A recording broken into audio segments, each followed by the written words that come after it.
Bonjour. Bonjour. Merci d'avoir accepté. Première question, les cinéastes d'action disent souvent qu'il faut qu'il y ait une force émotionnelle qui, derrière les scènes d'action et les combats, qui soit continue l'histoire, soit développe les personnages sans généralement tomber dans l'illustration pure en fait. Est-ce que c'est quelque chose que vous aviez en tête avec votre chorégraphe Jude Poyer quand vous avez designé l'action du film?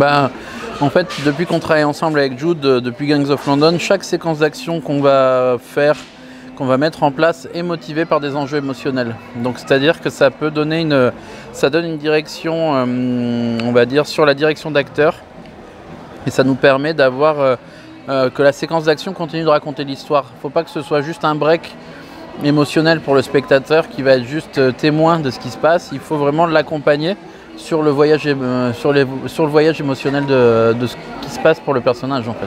La chorégraphie de Jude dans Farang, elle fait penser aux productions qu'on a vues de Gareth Evans par exemple, sur lesquelles il a travaillé aussi. Et donc on a beaucoup de coups qui sont directs, qui sont quasiment mortels. Il y a quelques morts un peu sadiques à l'écran. Et donc du coup, il y a une espèce d'escalade qui mène à une hyper-violence assez rapidement lorsque les scènes d'action commencent. Et ce que j'ai trouvé intéressant, c'est que contrairement à Gangs of London ou The Raid, dans Farang, on a une caméra qui m'a paru beaucoup plus mobile en fait, qui a donné l'impression qu'elle pivotait, qu'elle faisait des travelling latéraux, qu'elle tournait, qu'elle suivait en fait le mouvement des corps des cascadeurs et des acteurs. Et donc du coup ça donne aux spectateurs un peu deux niveaux de mouvement à suivre, celui des personnes qui sont à l'écran et les mouvements de la caméra. Qu'est-ce qui a motivé ce choix de réalisation? C'est d'être toujours dans le point de vue de Sam, de toujours être dans sa continuité à lui, en fait d'être en immersion avec lui. En fait ce sentiment d'immersion, on le trouve dans le jeu vidéo et c'était un des partis pris de mise en scène de pouvoir vraiment faire en sorte que la caméra accompagne l'émotion du personnage en fait. Et que ce soit lui qui se batte mais en même temps qu'on ressente ce qu'il ressent à ce moment-là. Et on le raconte avec la caméra et on n'est pas seulement démonstratif, on est vraiment immersif. Donc en fait cette immersion, elle donne l'impression, en tant que spectateur, elle donne l'impression d'être plus près des personnages et de quitter le statut d'observateur à la troisième personne. Et du coup, on a un peu l'impression que l'énergie qui est déployée à l'écran, c'est comme si elle voulait sortir de l'écran pour déborder dans le monde du spectateur en fait. Et ça m'a fait me poser une question, c'est que en tant que cinéaste qui s'intéresse à l'action ou qui met en scène de l'action, qu'est-ce qui selon vous est le plus important? Parce que quand on a une scène d'action, il y a le plaisir cinématographique du public, par rapport à l'artisanat qui est en face de lui en fait, qui parfois peut entrer en conflit avec l'implication émotionnelle. Qu'est-ce qui est le plus important ou est-ce qu'il faut toujours être sur l'équilibre entre les deux? Le plus important c'est l'émotion et le personnage, c'est-à-dire quelle est l'histoire qu'on raconte, comment on se met en immersion avec lui. Enfin, moi c'est subjectif, hein. Je pense que d'autres personnes auront ce point de vue, d'autres points de vue.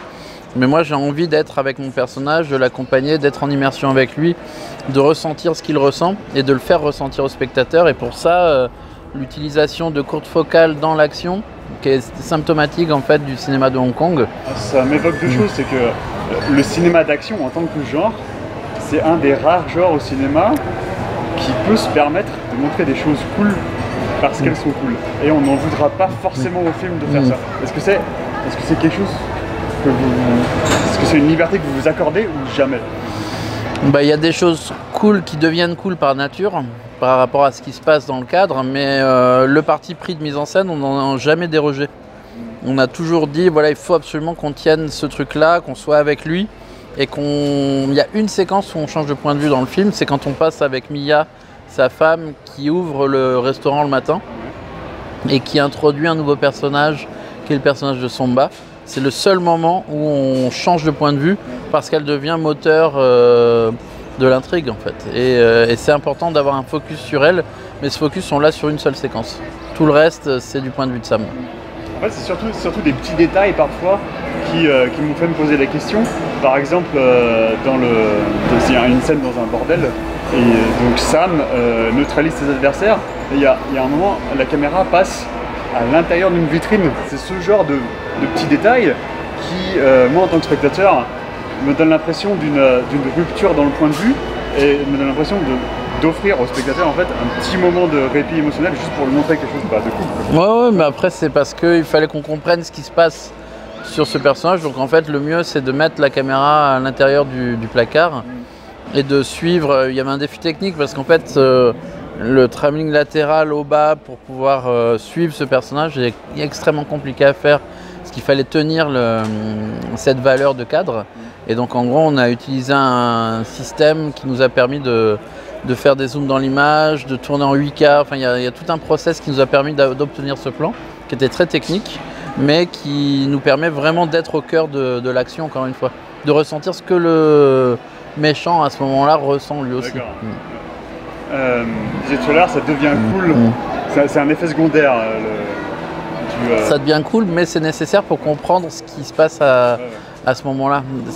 Donc c'est du cool, mais on le fait pas pour que ce soit cool. On le fait parce que c'est nécessaire narrativement et que la mise en scène en a besoin. Mais si ça devient cool parce qu'on veut faire du cool, bah d'un coup on n'est pas au bon endroit émotionnellement, ne serait-ce qu'au niveau de son intention de mise en scène. La mise en scène c'est de la rigueur, c'est vraiment se tenir à un point de vue et le cool vient ça vient naturellement parce que c'est le bon endroit pour positionner la caméra à ce moment-là, mais on ne cherche pas à faire cool pour faire cool. Il y a quelques temps, vous avez donné une interview où vous mentionniez le fait qu'il y a quelques années, vous aviez perdu de vue votre fille sur une plage pendant quelques minutes, ouais, et que c'était un des moments les plus terrifiants de votre vie. Je comprends tout à fait. Et ça m'a fait penser au fait que tout le parcours de Sam dans le film, on a l'impression émotionnellement que c'est une illustration de 90 minutes de ce type de cauchemar que les gens peuvent vivre en fait. Avec la scène de l'ascenseur comme point d'orgue, comme sommet en fait de l'anxiété et de l'incertitude et de la panique qui nous envahit quand ça arrive. C'est une scène qui est extrêmement intense et donc qu'est-ce que vous vouliez que le spectateur, comment vous voulez que le spectateur ressorte de cette scène? Vous voulez qu'il sorte lessivé, ouais, c'est l'idée, c'était vraiment d'épuiser le spectateur avant le final. C'est-à-dire c'était lui donner un climax d'adrénaline pour qu'on se dise on est épuisé comme le personnage est épuisé quand il va voir le personnage d'Olivier Gourmet juste après. C'est-à-dire qu'il fallait qu'émotionnellement le spectateur soit à bout pour se dire qu'est-ce qui se passe encore, c'est quoi la prochaine étape. Et en fait on se dit on peut pas aller plus haut que cette séquence là après la scène de l'ascenseur, et l'ascenseur est symbolique de la montée émotionnelle de notre personnage. Donc il arrive à un point d'orgue et il est détruit après cette séquence, il n'en peut plus mais il continue d'avancer et il espère qu'il va la trouver et il trouve Olivier Gourmet à la place. Dans le film, Sam c'est un boxeur. Il connaît la boxe, ce qui lui permet donc de mettre en œuvre sa vengeance plus rapidement. Je me suis demandé pourquoi lui donner un background en boxe. Est-ce que vous pensez que c'était nécessaire par rapport à la suspension d'incrédulité, ou est-ce que vous pensez que le cinéma d'action, est-ce qu'un film comme Farang pourrait se permettre d'avoir un monsieur tout le monde totalement étranger au sport de combat par exemple, mais grâce à l'aspect baroque du film d'action, est-ce que ça passerait auprès du public ou est-ce que c'est quelque chose de nécessaire pour vous? C'est l'histoire qu'il demandait et il y avait une envie de ma part de montrer ces choses-là, de montrer des combats de boxe thaï, de montrer les capacités de Nassim à se battre professionnellement parlant, parce que c'est un ex-champion de kickboxing. Et donc je prends un comédien qui a ce bagage et c'était dans le récit, il y avait déjà ces combats de boxe thaï un peu truqués pour pouvoir gagner de l'argent illégalement. Mais c'était une vraie envie de le montrer en fait. Et donc je me suis dit allons-y, mais je pense qu'on peut faire un film d'action avec Monsieur Tout-le-Monde. Et d'ailleurs c'est le sujet d'un de mes prochains films, c'est une femme photographe de guerre qui va se retrouver dans ce genre de situation en fait. Donc elle n'a pas de capacité de combat extrême comme peut l'avoir un Nassim, mais elle va bien se défendre aussi. la différence entre ce genre de personnages amène chez le public des attentes différentes par rapport au récit. Si on a un personnage qui est un expert des combats, on s'attend pas à la même chose que si c'est un monsieur tout le monde. Ouais, bien sûr. Et donc j'avais l'impression que dans Farang, il sait se battre, mais c'est pas non plus ex-Special Forces ou quelque chose comme ça, c'est pas le plus grand militaire de tous les temps. Et donc j'avais l'impression que vous essayez de trouver un entre-deux quand même. Il y avait quand même quelque chose de Monsieur Tout le Monde chez Sam, même s'il savait, il avait quelques notions de boxe. Bah, il y a ce truc-là. Après, c'était l'ancrer dans un quotidien. Et pour ça, je dirais que il fallait qu'on soit avec quelqu'un qui essaye de rouler sa bosse, ok, il est fort, il est gaulé parce que voilà, Nassim a ce physique-là. Mais c'était pas non plus l'enjeu du film en fait. C'était montrer que ça fait partie des fonctions qu'il a en lui, de ce qu'il est capable de faire. Et à côté de ça, c'était surtout montrer que c'est pour lui une manière de gagner de l'argent.